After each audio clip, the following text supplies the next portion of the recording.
Over the past 12 months, we've done a huge amount of work in looking at climate risk and where those risks exist, what they could be, and what impact they could have on the business. And so just a few of the headline risks of what we potentially face as a global business.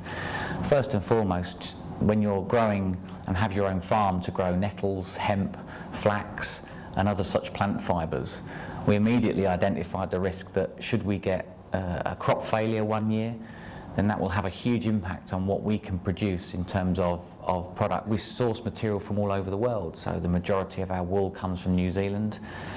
So immediately that introduces a big element of risk in terms of transportation disruption of bringing raw materials into the UK. We have to take account of the climate in New Zealand in terms of producing fleece.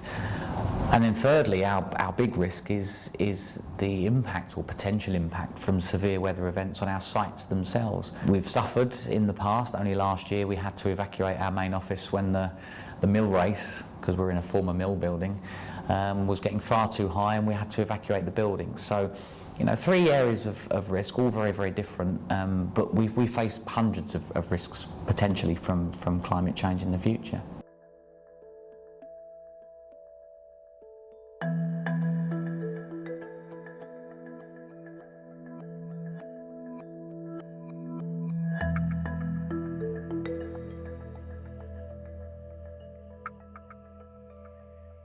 The heatwave plan is not just an emergency plan to be brought out at the time of a heatwave.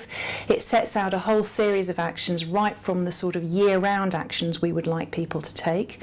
For example, retrofitting houses or housing design to avoid overheating, particularly where there are vulnerable people living.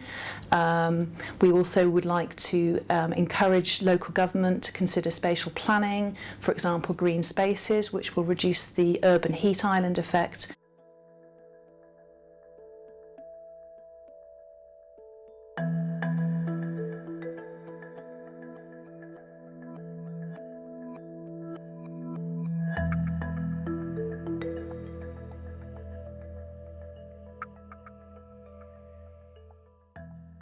There is somewhere in excess of £170 million being spent between now and 2023, it's the end of the price control, on flood mitigation work. Now, as part of that, there is climate change allowance. What is really, I think, important is to take the opportunity when it exists through building something new or replacing something, which for all asset owners, you know, will occur in cycles, to take the opportunity at that point to look and see, can we sensibly, you know, it's not some stupid money, but can we sensibly build in now, while it's cheap to do so at a low marginal cost, some additional capacity to handle climate change.